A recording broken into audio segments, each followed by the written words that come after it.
Hey, how's it going? It's Chris with PearsonCopy.com, and I'm here to help your brand to make more sales with email.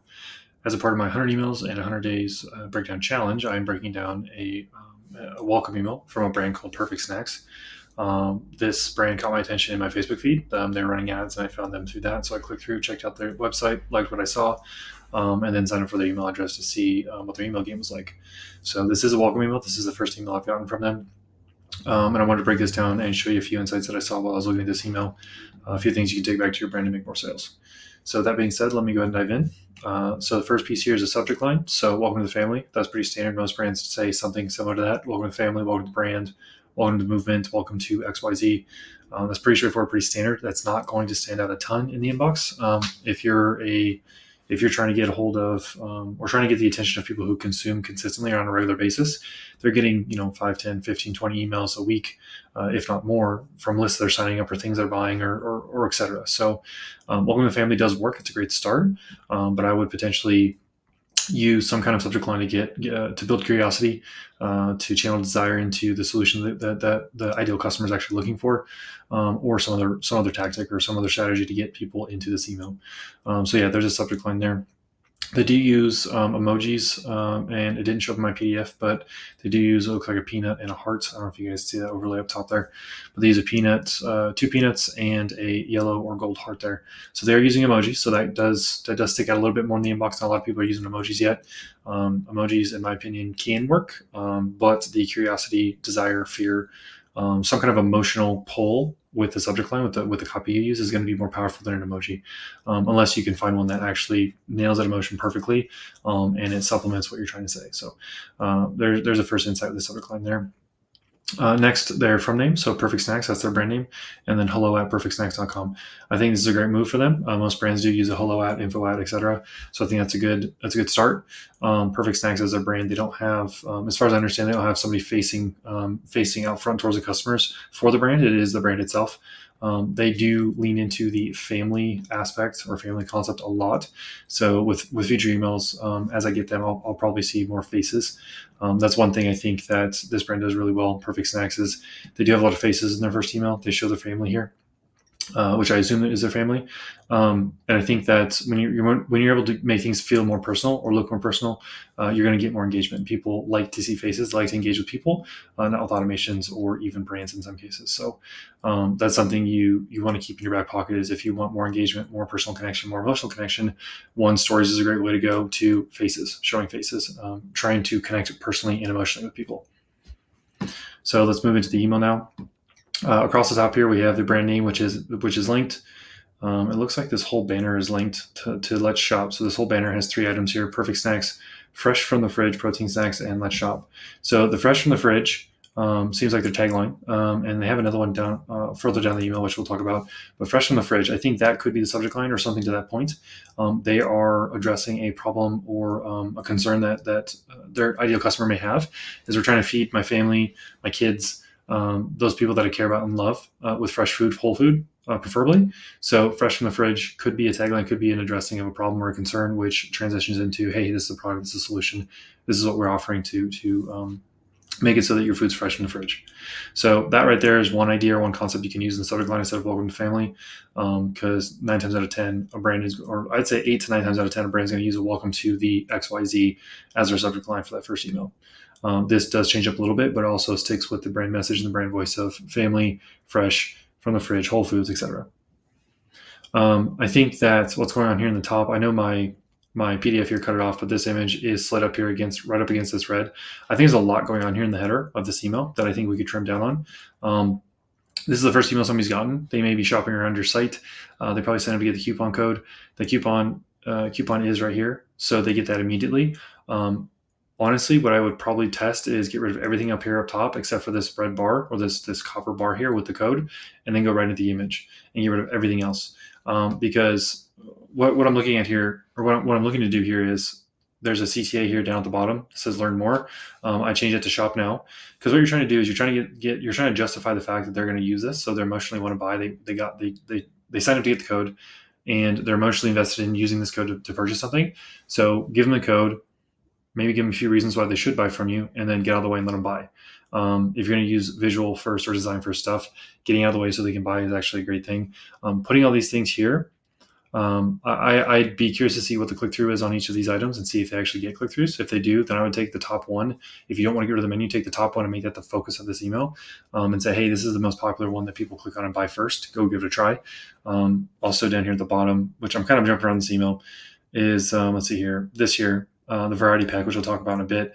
Having a variety pack as a first purchase and promoting that as your first purchase so people can find their favorite flavor, I think that's a great way to get people into your brand, because then you can celebrate and promote and reward them for saying, hey, you get the variety pack if you order on subscription, or you order this volume of items in one flavor, we'll give you another 20% off, or you can get points for the loyalty or reward program.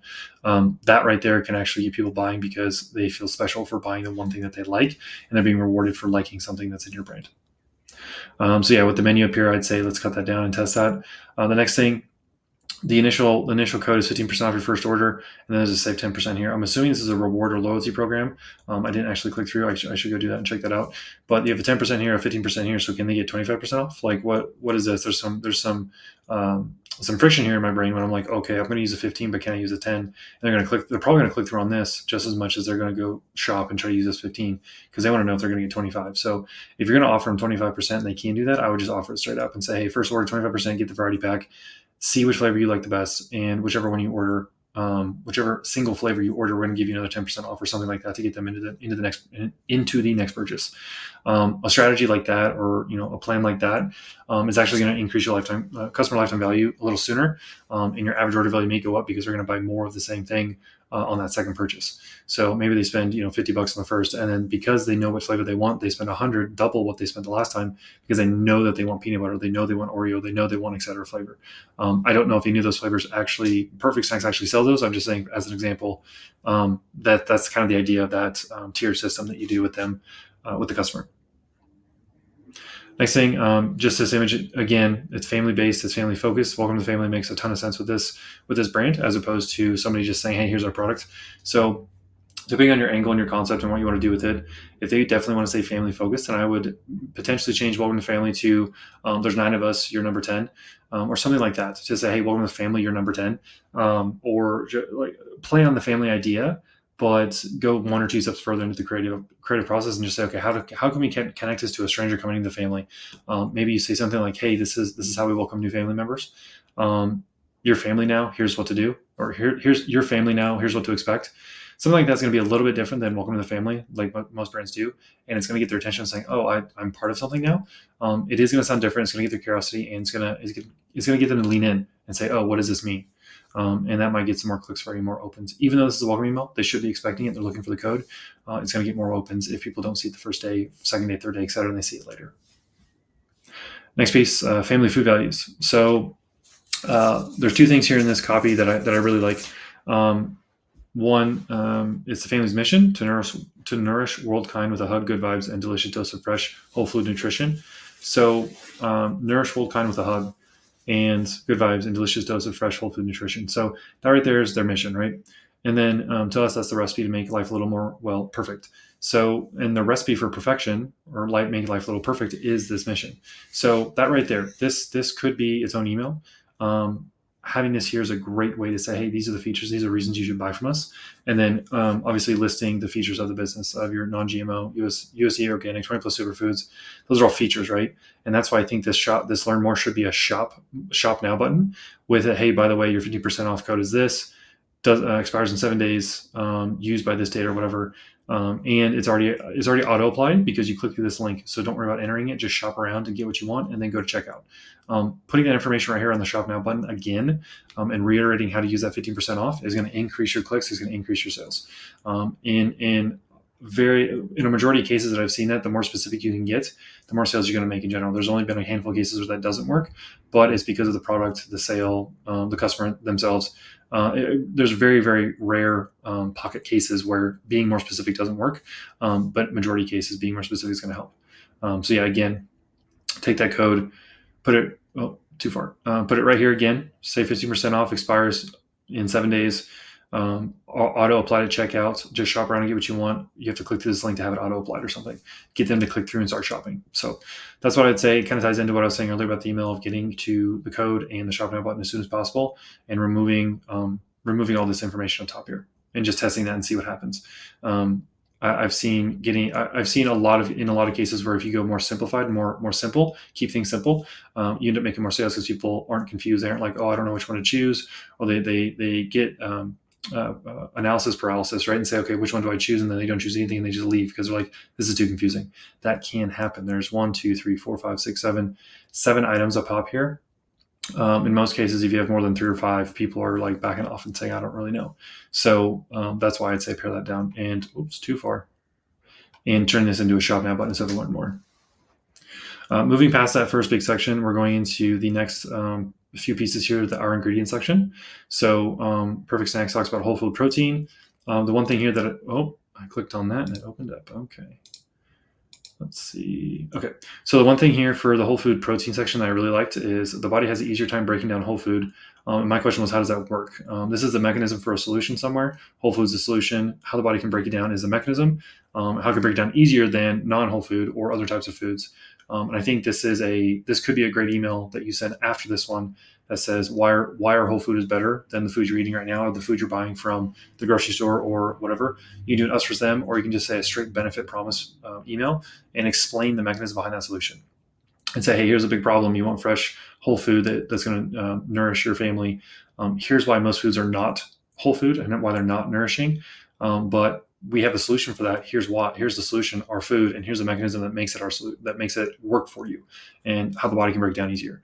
So that right there could be its own email. I think it's a good lead into it of saying, hey, this is what we do. But another email after this saying, this is what our food does for you. Could be gold. Could be a great email. Could get you a lot of sales. The next section here in the ingredient section, organic honey. So 2 things. Honey, in the case of Perfect Snacks, they say honey is what binds the whole food protein superfoods into cookie dough. So this is whole food, healthy food, but we're talking about cookie dough. So there is a conflict in my brain of like, cookie dough is not supposed to be healthy. How is this healthy? And so I would address that. That's something that you might want to address, because you have cookie dough and superfoods. Essentially, you have superfoods and cookie dough like texture in the same sentence. So I would address that out and say, cookie dough like texture. What does that mean? Cookie dough is supposed to be bad, and yet that's what you're using to describe this. So there could be some friction there for the customer. There may not be. I just may be highly sensitive to that. Most customers may miss it or not even recognize it and say, oh, cookie dough, I know what that is, and it's superfood. Oh, I like the way that feels when I eat it, etc. So just something to keep in mind, that if you're testing, and if you send an email about organic honey, which that was the second thing that I came up with here, is the conflict around honey could be addressed to separate Perfect Snacks from the rest of the industry. So honey being, there's not a whole lot of regulations on honey, synthetic, where it's shipped from, where it comes from, things like that. Is it actually honey, or is it some kind of mixture or blend? That type of conversation could be brought up in an email and say, hey, this is why we're different, and put Perfect Snacks in an us versus them situation. Perfect Snacks versus the rest of the honey industry. So that could be a thing. Next, 20 plus superfoods. Organic superfood blend. That kind of gave me pause. Most of the time when I hear of blends, they're from things from like GNC or something that companies are trying to hide stuff in. So they do list the blend, but they don't have to list what's in the blend in some cases.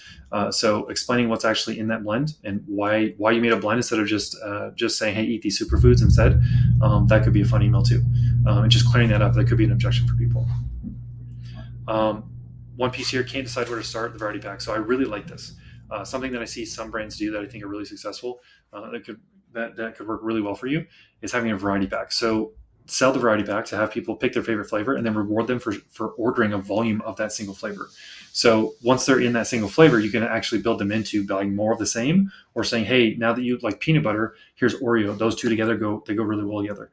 So the variety pack is a great entry point for customers if they're not sure which one to buy, because like fragrance, food, and some other things, like maybe in shoes and clothing, it's tough to buy online unless you know your size exactly, but you still buy it, try it on, taste it, and see if you like it first, and then go get more. So this right here is the bridge between I don't know to I'm buying the second batch.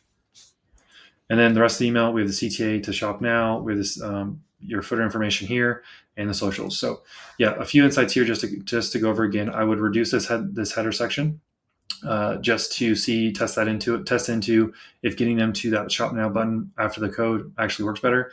The ingredient section, I think there's 3, maybe 5 emails here you can pull out of this and send in the welcome series and just establish yourself as different than the rest of the industry and why your brand is better. And then also the third thing, the variety pack, using that to bridge from I don't know if I'm going to like this to I'm buying my second batch or my second order because of the variety pack in the middle. I think it's a great way for brands to increase number of sales and also average order value on that second purchase. Yeah, so that's pretty much the breakdown here for this welcome email. With that being said, go check out my other videos on my YouTube channel. Like I said, I'm doing 100 videos, or 100 emails and 100 days breakdown challenge in these breakdown videos. Go check those out. Go watch those. Go pull those insights back to your brand. See if you can make more sales with them. If you do, hit me up and let me know. I want to see how that worked for you. And in the meantime, thanks for watching.